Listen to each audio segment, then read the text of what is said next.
Chapter number 3 page number 36 અનુમાન કરો।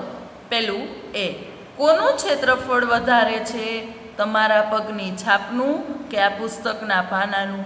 હવે આપણો પગ છે કાંઈ પુસ્તક ઉપર મૂકીને છપાય તો નહીં, પુસ્તક ઉપર પગ મુકાય નહીં, એટલે આપણે એક એક્ઝામ્પલ લઈએ। હવે તમે જોઈ શકો છો કે પેજ આવડું છે, તો હવે હું મારો હાથ મૂકીને તમને બતાવું છું, જોઈ લ્યો। હવે કેનું ક્ષેત્રફળ વધારે છે, મારા હાથના પંજાનું કે પેજનું? તો પેજનું વધારે આવે છે। તેવી જ રીતે તમે જોઈ શકો છો કે આપણા પગની જે છાપ છે તેનું ક્ષેત્રફળ વધારે આવે કે આખા પેજનું આવે? સરસ, પુસ્તકના પાનાનું ક્ષેત્રફળ વધારે આવે। તો કોનું ક્ષેત્રફળ વધારે આવશે, તમારા પગની છાપનું કે પુસ્તકના પાનાનું?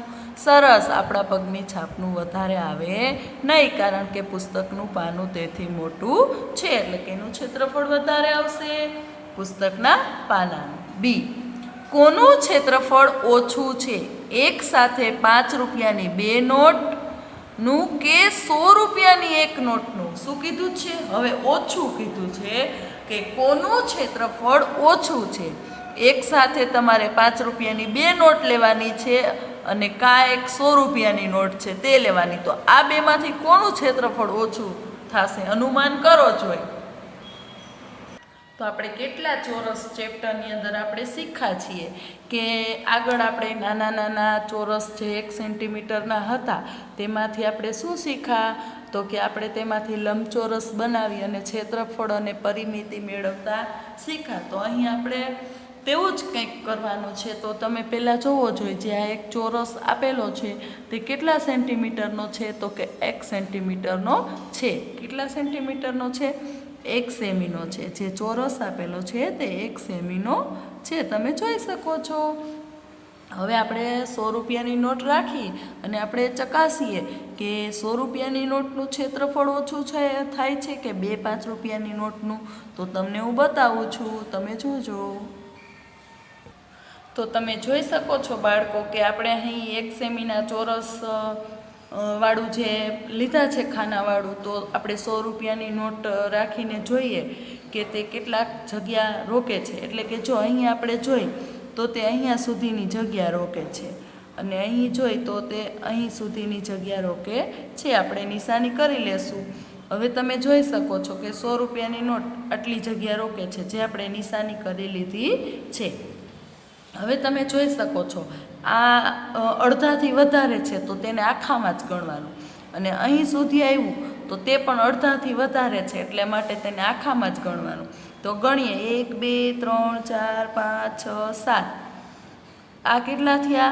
7, અને આડા 1 2 3 4 5 6 7 8 9 10 11 12 13 14 15, કેટલા થયા? 15। જો આ તમારે અનુમાન કરવાનું છે, એટલા માટે આપણે અનુમાન કરીએ છીએ કે 100 રૂપિયાની નોટે કેટલી જગ્યા રોકી, તો અહીં આપણે આને આખામાં ગણી લેશું। તો કુલ ખાના કેટલા થયા? તો બધા ખાના ગણવાની જરૂર નથી, આપણે આડા ગણી લીધા, આડા 15 અને ઊભા કેટલા મળ્યા? 7, તો તે બેનો આપણે ગુણાકાર કરી તો 15 7, તો ગુણાકાર કરો। આની ગુણાકાર કરવાની જરૂર પણ નથી, કારણ કે જો તમને ઘડી આવડતા હોય તો તમે આસાનીથી કહી શકો છો કે 15 7, તો 15 7 ને 105 થાય, એટલે આનું માપ આપણને કેટલું મળ્યું? 105। 105 ચોરસ સેમી જગ્યા રોકે છે। 100 રૂપિયાની નોટ કેટલી જગ્યા રોકે છે? તો કે 105 ચોરસ સેમી। આપણે અહીં લખી લેશું, યાદ રાખજો, પછી આપણે 5 રૂપિયાની નોટનું કરશું ત્યારે હું તમને પૂછીશ। 105 ચોરસ સેમી। હવે આપણે લેશું 5 રૂપિયાની નોટો 2। હવે આપણે 2 5 રૂપિયાની નોટ લીધી, તો તે આડા ખાના કેટલા રોકે છે? 1 2 3 4 5 6 અને 7મું હાફ, એટલે 6 પૂરા ખાના અને 7મું હાફ અહીં સુધીની જગ્યા રોકે છે। આપણે નિશાની કરી લેશું। તો અહીં પણ આપણે આગળ જોઈએ ક્યાં સુધીની જગ્યા રોકે છે, જોવો જોઈએ તમે, તો કે અહીં આપણે નિશાની કરી લેશું કે અહીં સુધીની જગ્યા રોકે છે। જો નિશાની કરીને આપણે રાખી લેશું, પછી આપણે આગળ ગણતરી કરવા માટે સહેલું પડે। જોઈ શકો છો તમે 5 રૂપિયાની 2 કેટલી જગ્યા રોકે છે। તો આગળ આપણે જોઈએ આને ઉઠાવી લેશું અને હવે જોશું આપણે. તો જોઈએ 5 રૂપિયાની નોટે કેટલા ખાના, 2 નોટે કેટલા ખાના રોક્યા છે? 1 2 3 4 5 6 7 8 9 10 11 12 13 14 15. પછી આગળ જોવો જોઈ 16 17 18 19 20 21 22 23 પૂરા ખાના રોક્યા છે અને હાફ ખાના પછી ગણીશું. હવે આ આપણે આડી રીતે જોઈએ તો કે 1 2 3 4 5 6 ખાના પૂરા રોક્યા છે અને હાફ ખાના. હવે હાફ ખાનાની ગણતરી કરીએ તો હાફ ખાના આડી લાઈન છે તે 23 છે, તો હાફ ખાના 23 અને ઊભી લાઈનના જુઓ 24 25 26 27 28 29. તો ફરીથી એકવાર ગણીએ તો 1 2 3 4 5 6 7 8 9 10 11 12 13 14 15 16 17 18 19 20 21 22 23 24 25 27 28 29 ને 30 સુધી આપણે ગણતા હતા. તો 30 ખાના તેને અડધા રોક્યા છે. કેટલા ખાના અડધા રોક્યા છે? હું જો તમને પૂછીશ કેટલા ખાના અડધા રોક્યા છે અને કેટલા ખાના આખા રોક્યા છે. તો હવે આપણે જોઈએ તો તેને આખા ખાના કેટલા રોક્યા છે? 23. આખા ખાના કેટલા રોક્યા છે? 5 રૂપિયાની 2 નોટે 23 અને ઊભી રીતે કેટલા મળ્યા હતા આપણને? 6. તો આપણે 23 ગુણ્યા 6 કરીએ. 6 તેરીને 18નો આઠડો વધી ચડીએ 1 6 2 12 ને 1 13 138 પૂરા ખાના. 138 પૂરા ખાના અને 30 અડધા ખાના છે. કેટલા છે? અડધા ખાના. તો અડધાના આખા કરી નાખીએ આપણે. અત્યારે આપણે સીધા હું તમને કરાવું છું. તો 30 અડધા છે તો એને આખા કરીએ એટલે કેટલા થઈ જાય? 15 થઈ જાય. કેટલા થઈ જાય? આખા કરીએ એટલે 15 ખાના થઈ જાય. તો આપણે 138માં 15 ઉમેરીશું એટલે 8 ને 5 13, 13નો તગડો વધી ચડીએ 1 3 ને 1 4 4 ને 1 5 153 કુલ ખાના આવ્યા. કેટલા આવ્યા? 153 ખાના. 5 રૂપિયાની 2 નોટે 153 ખાના રોક્યા. કેટલા રોક્યા છે? જો આ કેવી રીતે કર્યા એ ખાસ યાદ રાખજો. 30 અડધા અડધા છે તો એને આપણે આખા કરી નાખી કે 1 અડધું અને 2 અડધા એટલે 1 થઈ ગયું. એવી રીતે મેં અત્યારે તમને સીધું શીખડાવી દીધું છે. અને જો એવી રીતે કરવું હોય તમને હું રીત પણ શીખડાવી દઉં કે 30 અડધા ખાના છે તો એને આપણે અડધા કેવી રીતે લખાય? 1/2 હારે ગુણવાના. તો હવે આપણે આ બેનો ભાગાકાર કરવાનો. 30 એકુ 30, તો આ બેનો આપણે ભાગાકાર કરી તો 30 ભાગ્યા 2 2 એકુ 2 3 આ બેની બાદ બાકી 3માંથી 2 જાય તો 1 ઉપરથી ઉતાર્યો 0. હવે 2નો ઘડિયો 10 સુધી બોલવાનો 2 55 ને 10. આ રીતે આપણે આખા કરવાના હોય એટલે આપણને 15 ખાના મળ્યા. એટલે કુલ 153 ખાના મળ્યા. તો 5 રૂપિયાની 2 નોટ છે તે કેટલા ખાના રોકે છે? 153. તો જોઈએ કોનું ક્ષેત્રફળ ઓછું છે? એક સાથે 5 રૂપિયાની 2 નોટનું કે 100 રૂપિયાની નોટનું? હવે યાદ કરો જોઈએ 5 રૂપિયાની નોટનું કેટલું મળ્યું હતું? 153 ચોરસ સેમી. કેટલું મળ્યું હતું? 153 ચોરસ સેમી. અને 100 રૂપિયાની નોટનું? સરસ, 105 ચોરસ સેમી. તો કેનું ઓછું મળ્યું? તો કે 100 રૂપિયાની 1 નોટનું. સમજાઈ ગયું બધાને? આ રીતે તમે ઘરે ટ્રાય કરજો પ્રવૃત્તિ. આવી રીતે ચોરસ રાખી અને તમે બીજી 2000ની નોટ અને 500ની નોટનું ટ્રાય કરજો જોઈએ કે કોનું ક્ષેત્રફળ ઓછું મળે છે ને કોનું વધારે મળે છે. એ તો આપણને જોતાં ખબર પડી જાય કે જે નાનું હોય તે ઓછી જગ્યા રોકે, તો જે ઓછી જગ્યા રોકે તેનું ઓછું હોય. આગળ સી. 10 રૂપિયાની નોટ જુઓ, તેનું ક્ષેત્રફળ 100 ચોરસ સેમી કરતાં વધારે છે. હવે આપણે 10 રૂપિયાની નોટ જોવાની છે. તેનું ક્ષેત્રફળ શું 100 ચોરસ સેમી કરતાં વધારે છે? તો જોઈએ. તમે જોઈ શકો છો આ 10 રૂપિયાની નોટ છે તેને મેં અહીંયા રાખી દીધી છે. હવે તમે જુઓ અહીંયા કેટલી જગ્યા રોકે છે, અહીં નિશાની કરી લઈ. અહીંયાથી આટલી અને આ બાજુથી આટલી જગ્યા રોકે છે. જોઈ શકો છો તમે. હવે આપણે જોઈએ કે કેટલું તેનું ક્ષેત્રફળ મળે છે. હવે 10 રૂપિયાની નોટે રોકેલી જગ્યા આપણે નિશાન કરી લીધી છે. હવે તમે ગણો ખાના 1 2 3 4 5 6 7 8 9 10 11 12. આડા આપણને કેટલા મળ્યા? 12. અડધા અડધા છે એ પછી ગણીશું. 1 2 3 4 5 6. ઊભા કેટલા મળ્યા? 6. એટલે આ બેનો આપણે ગુણાકાર કરીએ એટલે આપણે બધા ખાના ગણવા ના પડે. તો 12 6 72. કેટલા થાય? 72. તો યાદ રાખજો કે આપણે 72 ખાનાની ગણતરી કરી લીધી છે.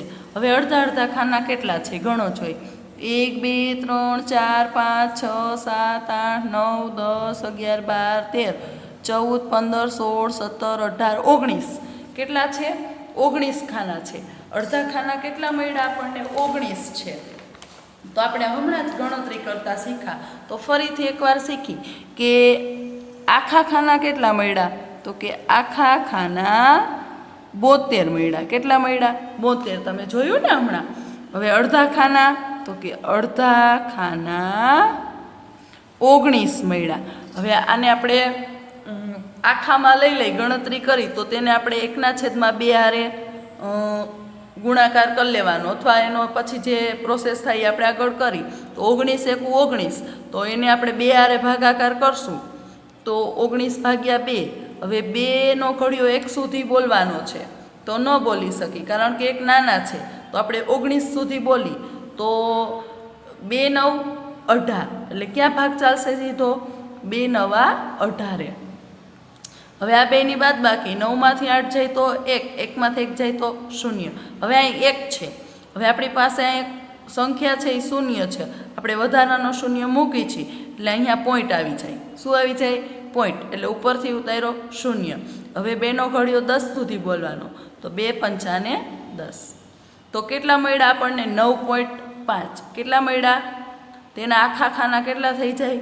9.5. એટલે આપણે 72 પ્લસ 9.5 કરીશું. તો આ બેનો સરવાળો કરી જોઈએ તો કેટલા થાય? કરો જોઈએ તમે. તો 72માં 9 ઉમેરી એટલે 81. સરસ. તો 81.5. 10 રૂપિયાનું ક્ષેત્રફળ, 10 રૂપિયાની નોટ છે તેનું ક્ષેત્રફળ આપણને કેટલું મળ્યું? 81.5 ચોરસ સેમી મળ્યું. તો આપણને એમ કીધું હતું કે 100 ચોરસ સેમી કરતાં વધારે છે કે ઓછું? તો ઓછું મળ્યું આપણને. તો જોઈએ 10 રૂપિયાની નોટ જુઓ તેનું ક્ષેત્રફળ 100 ચોરસ સેમી કરતાં વધારે છે. તો આન્સર આવશે ના, નથી વધારે. હમણાં જ આપણે જોયું. આગળ ડી અહીં છે. વાદળી રંગના આકારનું ક્ષેત્રફળ પીળા રંગના આકારના ક્ષેત્રફળથી વધારે છે. શા માટે? તો પહેલાં તો શું કીધું છે આપણને? તો કે વાદળી રંગના આકારનું ક્ષેત્રફળ એટલે આ વાદળી રંગ છે તેનો આકાર ત્રિકોણ છે. કયો છે? ત્રિકોણ છે. તેનું ક્ષેત્રફળ પીળા રંગના આકારના ક્ષેત્રફળથી વધારે છે. કે આ પીળા રંગનો આકાર છે તેનાથી ક્ષેત્રફળ વધારે છે. તો વધારે નથી. ના. તો કે શા માટે નથી? તો એનું રીઝન શું છે તમે કયો? તો કે જો પહેલાં તો બે આકાર અલગ અલગ છે. શું કીધું છે? આકાર અલગ અલગ છે પરંતુ બે જગ્યા સરખી જ રોકી છે. તો કેવી રીતે નક્કી કરી શકો તમે? તો તમે જોઈ શકો છો આ પીળો આકાર છે અને આ ત્રિકોણ આકાર છે જે વાદળી રંગનો છે.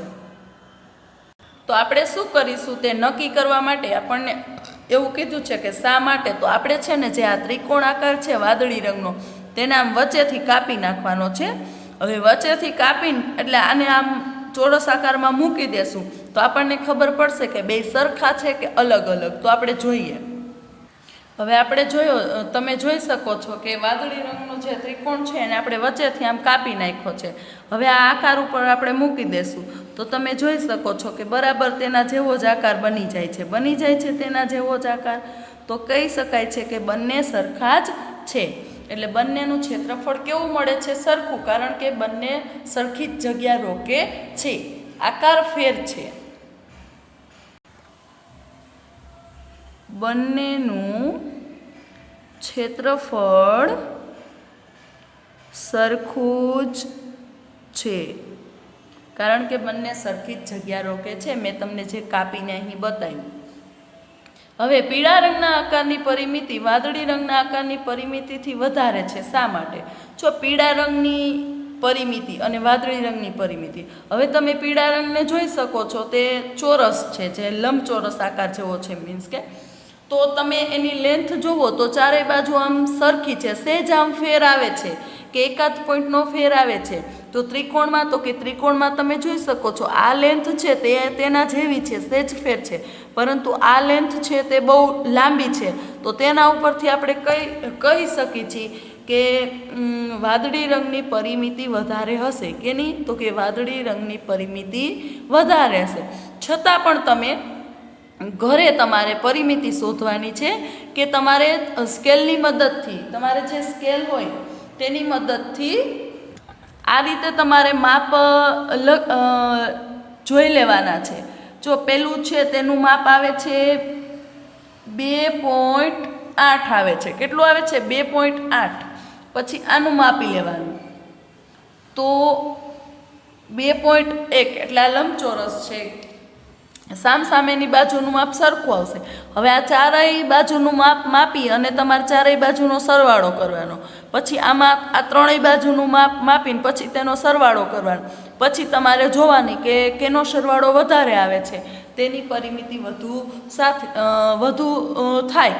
તો તમે જોઈ શકો છો. અત્યારે તો મેં તમને સીધો અંદાજ, અનુમાન, આપણને અનુમાન જ કરવાનું કીધું, તો હું અનુમાન લગાવીને તમને કહી દઉં છું કે જે આ લેન્થ વધારે હોવાથી, આ લંબાઈ વધારે હોવાથી ત્રિકોણની પરિમિતિ વધારે મળે, એટલે કે વાદળી રંગના આકારની પરિમિતિ વધારે થશે. પીળા રંગના આકારથી વાદળી રંગના આકારની પરિમિતિ વધારે થશે. મેં કારણ પણ તમને બતાવ્યું કે આ લેન્થ વધારે લાંબી છે એટલા. આગળ, મારો હાથ કેટલો લાંબો? તમારી હથેળીને બાજુ પરના ચોરસ ખાના પર મૂકી આંકી લો. હવે તમારે શું કરવાનું છે? તો કે તમારી હથેળી છે તે બાજુમાં જે ચોરસ આપેલા છે ત્યાં મૂકી અને આંકી લેવાની છે. તમે કેવી રીતે નક્કી કરશો કે કોની હથેળી મોટી છે, તમારી કે તમારા મિત્રની? હવે તમે કેવી રીતે નક્કી કરશો કે કોની હથેળી મોટી છે, તમારી કે તમારા મિત્રની? તો મેં તમને ક્ષેત્રફળ વિશે શીખવી દીધું છે કે ક્ષેત્રફળ એટલે શું? તો કે જે સપાટી ઉપર જે વધારે જગ્યા રોકે તો તેને ક્ષેત્રફળ કહેવાય. તો હવે આપણે જે ઓલા ચોરસ, કેટલા ચોરસ, આપણા ચેપ્ટરનું નામ જ છે, તો ચોરસ 1 સેન્ટીમીટરના હોય તો એ ચોરસ ઉપરથી આપણે એક્ટિવિટી કરીને કહી શકીએ કે જેના ચોરસ વધારે સંખ્યા મળે તેની હથેળી મોટી કહેવાય. તમારી હથેળીનું ક્ષેત્રફળ કેટલું છે? ખાલી જગ્યા ચોરસ સેમી. તમારા મિત્રની હથેળીનું ક્ષેત્રફળ કેટલું છે? ખાલી જગ્યા ચોરસ સેમી. હવે હું તમારી હથેળીનું ક્ષેત્રફળ કેવી રીતે શોધવું તે શીખવીશ, પરંતુ તમારા મિત્રની હથેળીનું ક્ષેત્રફળ તમારે તમારી જાતે તે પ્રવૃત્તિ કરવાની છે. મિત્રનો હાથ લઈ અને હથેળી દોરી અને પછી તમારે જાતે નક્કી કરવાનું છે. પછી તમારે નક્કી થશે કે કેનો હાથ મોટો છે. આગળ, હવે આવી રીતે તમારે આમ હાથ મૂકી અને તમારે આમ આંકી લેવાનું છે. આવી રીતે જો અહીં મારો મેં હાથ દોર્યો છે, તમે જોઈ શકો છો બધા. પછી મેં તેની અંદર આવી નિશાની પણ કરી દીધી છે. શું? તો કે જે પૂરા ખાના છે ને, પૂરા એટલે કે આખા ખાના રોકેલા છે, તેમાં મેં આવી ચોકડીની નિશાની કરી, એટલે કે મને ખબર પડે કે આ પૂરા ખાના છે. હવે અડધા ખાનામાં મેં શું કર્યું કે જ્યાં આમ અડધું હોય ને, હાફ, એટલે આ જો આ હાફ કહેવાય. આ આખું ચોરસ છે એનું આ અડધું રોક્યું હોય તો તેમાં મેં ટપકું કર્યું છે. અને હાફથી, અડધાથી પણ ઓછું, જો આ અડધાથી ઓછું રોક્યું, ચોથા ભાગનું રોક્યું, તો એમાં મેં આવી લીટીની નિશાની કરી, એટલે મને ગણતરી કરવામાં સરળ રહે. તમારે આ રીતે જ કરવાનું છે. હાફ એટલે શું? જો આ ચોરસમાં હું તમને સમજાવી દઉં કે આ પૂરું ચોરસ છે તો આ આખું ચોરસ ગણાય, એટલે તમારે આની અંદર આખું ગણવાનું. હવે હાફ એટલે આટલું હોય તો તેને હાફ કહેવાય. પછી આ રીતે પણ કાંઈક હોય તો પણ તે હાફ જ કહેવાય, અડધું જ કહેવાય ને. તો આવી રીતે તમારે હાફ ગણવાના. પછી ચોથા ભાગના, તો કે આટલું હોય તો એ ચોથા ભાગનું કહેવાય, આટલું રોક્યું હોય તો એ ચોથા ભાગનું કહેવાય. હવે અડધું એટલે 1/2 લખાય. કેટલા લખાય? અડધું એટલે 1/2 અને ચોથો ભાગ એટલે 1/4. આ રીતે લખાય. એ હું તમને હમણાં જ સમજાવું છું, તમે જોઈજો. હવે આપણે પહેલાં હથેળીમાં પૂરા ખાના રોક્યા હોય તે ગણીશું. તો જોઈએ, તો આપણે અહીંથી ગણવાની શરૂઆત કરી. 1 2 3 4 5 6 7 8 9 10 11 12 13 14 15 16 17 18 19 20 21 22 23 24 25. 26, 27, 28, 29, 30, 31, 32, 33, 34, 35, 36, 37, 38, 39, 40, 41, 42, 43, 44, 45, 46, 47, 48, 49. આગળ 50, 51, 52, 53, 54, 55, 57, 58, 59, 60, 61, 62, 63, 64, 65, 66, 67, 68, 70, 71, 72, 73, 74, 75, 76. પછી તો કે 77 અને 78. કેટલા ખાના આપણને પૂરા ખાના કેટલા મળ્યા? તો 78. અહીં આપણે યાદ રાખી લઈએ કે પૂરા ખાના આપણને 78 મળ્યા. હવે આપણે હાફ ખાના ગોતીશું. તો જો હાફ ખાનામાં મેં આવા ટપકા કર્યા છે, 1, પછી આ 2, પછી 3, 4, 5, 5 થયા. હવે આગળ 6, 7, 8, 9, પછી અહીં છે જો 10, પછી અહીં 11, પછી આ 12, 13, પછી હવે ક્યાંય દેખાય છે તમને? હા, તો કે આ રહ્યું જો 14, 15 અને 16. અડધા ખાના કેટલા મળ્યા? 16. પહેલાં આપણે પૂરા ખાના લખીશું, પછી આપણે અડધા ખાના. અડધા ખાના આપણને 16 મળ્યા. હવે તમારે કેવા? તો કે ચોથા ભાગના ખાના ગોતવાના છે. તો આપણે ગણીશું ચોથા ભાગના ખાના. આ 1, આ 2, પછી આ 3, 4, 5, 6, 7, 8, 9, 10, 11, 12, 13, 14, 15, 16, 17, 18, 20. ફરીથી એકવાર ગણી લઈએ, કંઈ રહી તો નથી જતા ને? ચાલો 1, 2, 3, પછી 4, 5, 6, 7, 8, 9, 10, 11, 12, 13, 14, અહીં જો એક રહી ગયું હતું 15, 16, આ 17, 18, 19, 20, 21 અને 22. હાફ ખાના કેટલા મળ્યા? તો કે 22. પૂરા 78, પછી અડધા 16 અને ચોથા ભાગના આ રીતે મળ્યા. હવે આની આપણે ગણતરી કરીને શીખીશું આપણે. તો પૂરા ખાના 78 મળ્યા, અડધા ખાના 16 અને ચોથા ભાગના 22. જોઈએ પૂરા ખાના 78. પૂરા ખાના બરાબર 78. અડધા ખાના બરાબર કેટલા છે? 16. 16 ગુણ્યા 1/2. હવે જો આના છેદ ઉડાડતા તમને શીખડાવું. 2નો ઘડિયો 16 સુધી બોલો છો તો 2 અઠા ને 16, તો 16 ઉપર આમ 2 ગુણ્યા 8 કરી દેવાય. 2 અઠા 16. તો હવે આ ઉપર નીચે હોય ને એ ઉડે સરખું હોય, તો 2 ગયા 2 ગયા, તો અડધાના આખા કરીએ એટલે કેટલા થઈ ગયા?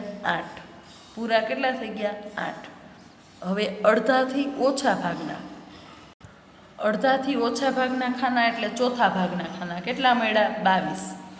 તો 22 ગુણ્યા 1/4. હવે જો 4ના ઘડિયામાં ક્યાંય તમે ઘડિયો બોલો તો 22 એવી રીતે આપણે છેદ ઉડાડી નથી શકતા.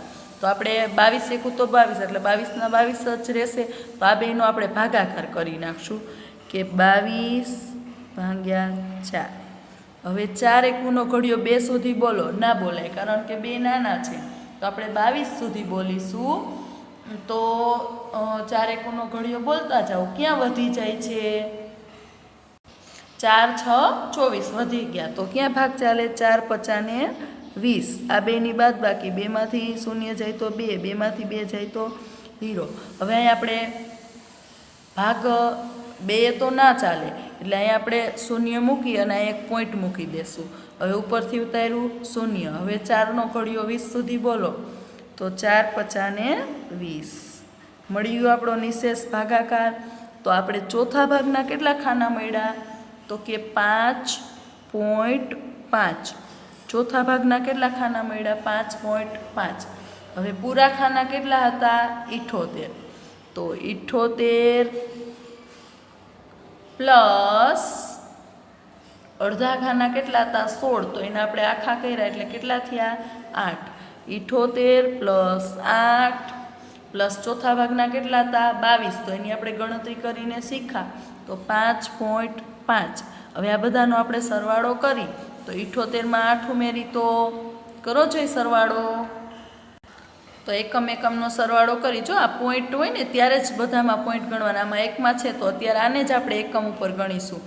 તો 8 ને 8 16, 16 ને 5 સરસ 21. તો 21નો એકડો વધી ચડી 2. તો 7 ને 2 9. 91 પોઈન્ટના પોઈન્ટ અને 5 91.5 ચોરસ સેમી. કેટલું મળ્યું?